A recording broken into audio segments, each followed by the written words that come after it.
The Charmed Life, Part 1.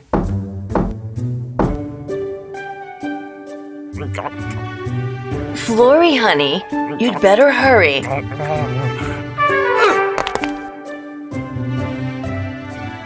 Mwah! This kind lady is Matilda. Here's your backpack, son. That's Rex over there. And Got it! this little guy is Florizel. Bye, Mom! Bye, Dad! Love you! Well, let's get to work. They seem like an absolutely ordinary family, right? I mean, Rex manufactured the most brilliant machinery possible and was vastly famous for it. And Matilda managed the firm, but they were far from ordinary. Rex and Matilda were royals, a king and a queen. Well, ex-rulers of Bohemia. You see, instead of ruling his people, Rex spent most of his time inventing complex machinery. Thus, he gave up his crown to someone more capable and went on to live his passion, and Matilda followed suit.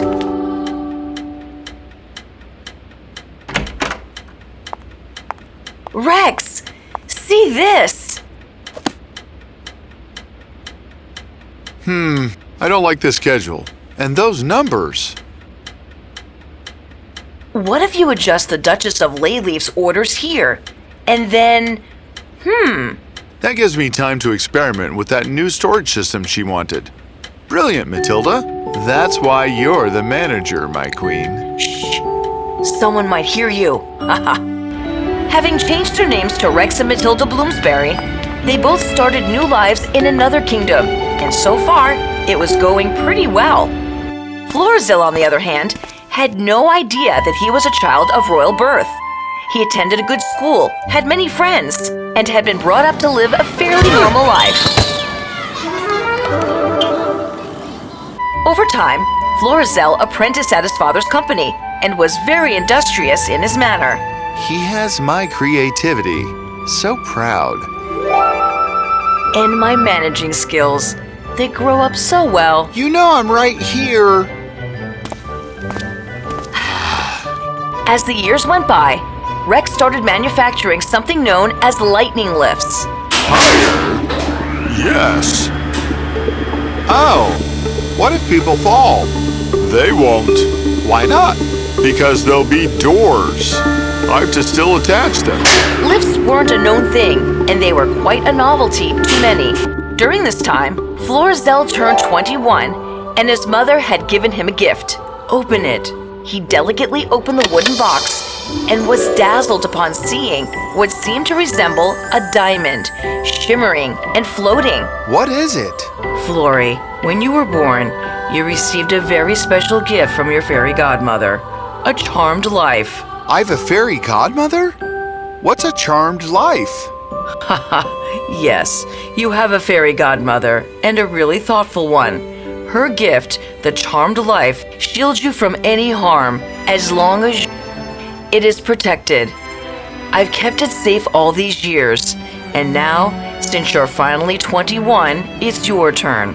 You can keep it safe within you, but it would be better to store it separately, in case something happens to me, and if the charmed life is safe, then I am safe too.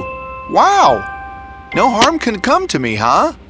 That doesn't mean you try to get yourself in trouble, young man. I'm only kidding, Mom. Oh, thank you. This is the best gift ever.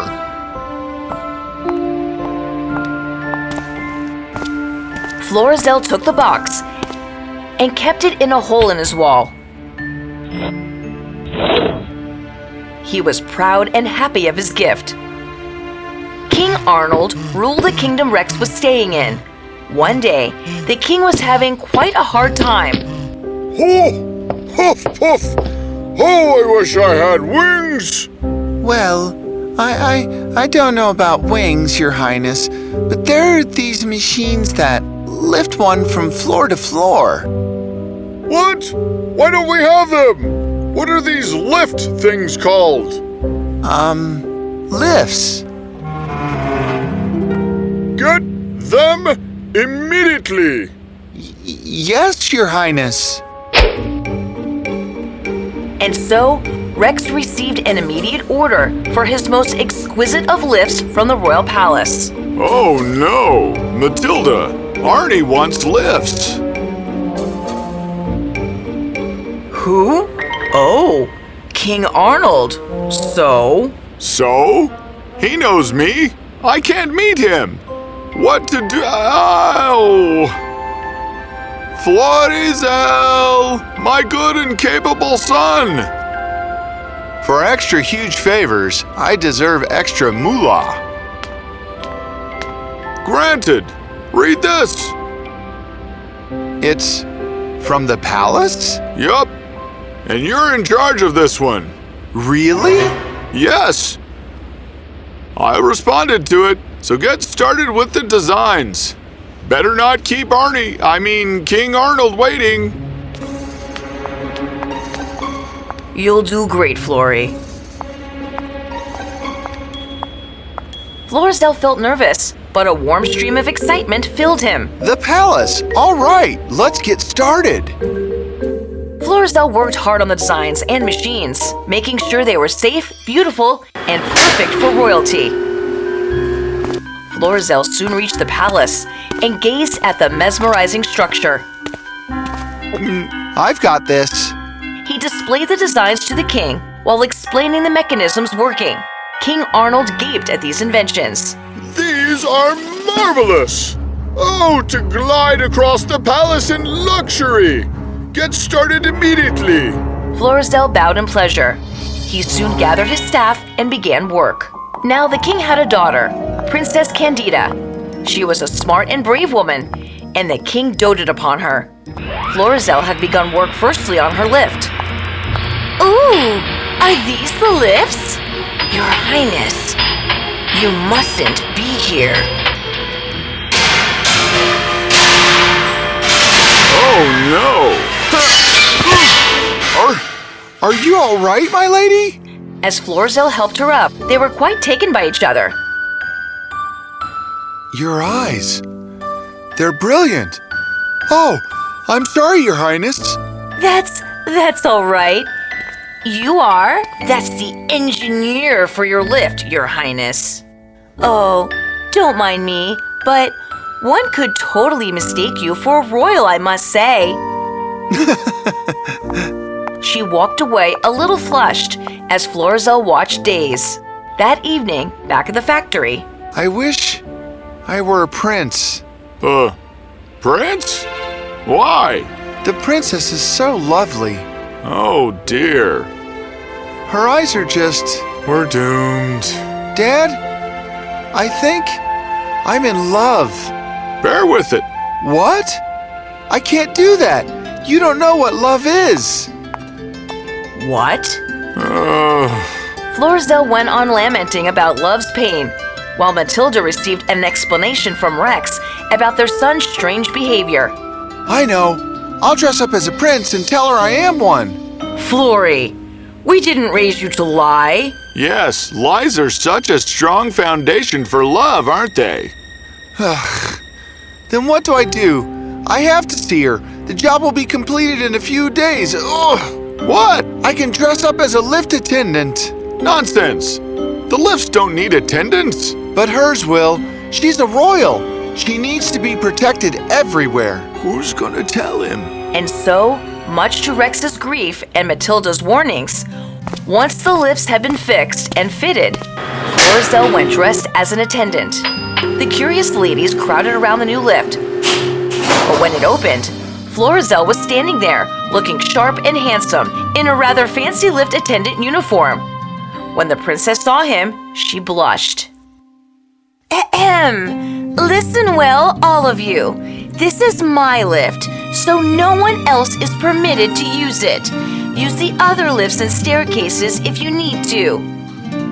She stepped into the lift and Florizel closed the doors and up they went. What a pretty pair they make! Hush, he is an engineer. He isn't suited for her. Wasn't the work done? Yet you're here? It is. I'm here to make sure it's safe and proper for you.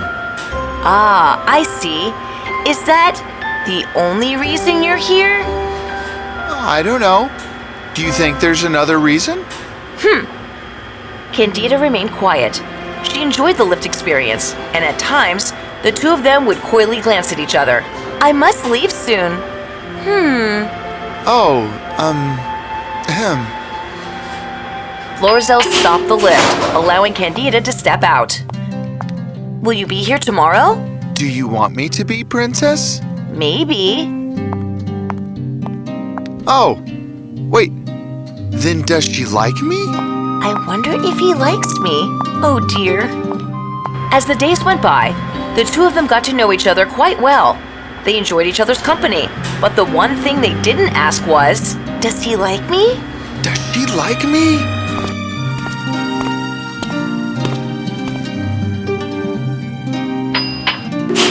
Now something rather strange would happen every time Florizel entered the lift. He would find a small jasmine flower laid upon the cushions of the lift, and he would always wear it. But who leaves it here? Could the princess? For me? It could be the maids leaving it for Candida. Florizel decided to find out. So the next morning, he arrived much before his normal time and waited behind some curtains. There. I hope he understands soon. I'm really not a morning person. What I do for love. Love! Oh, my goodness!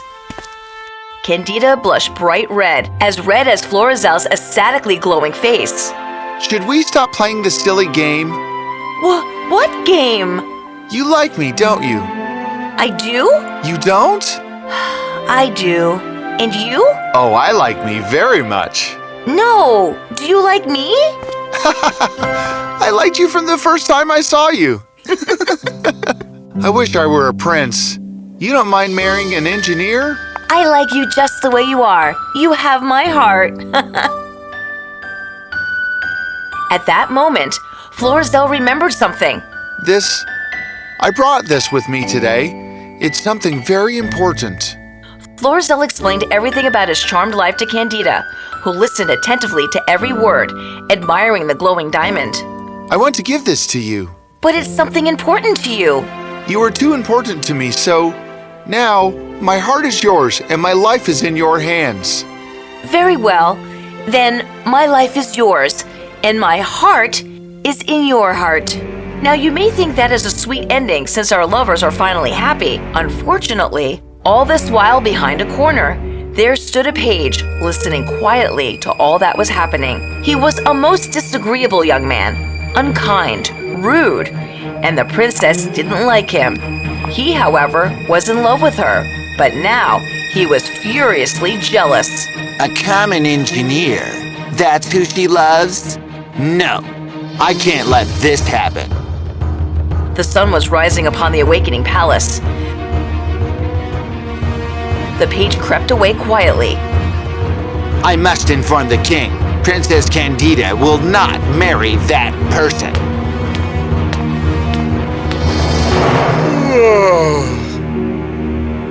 What a beautiful morning. I wonder how the day will go.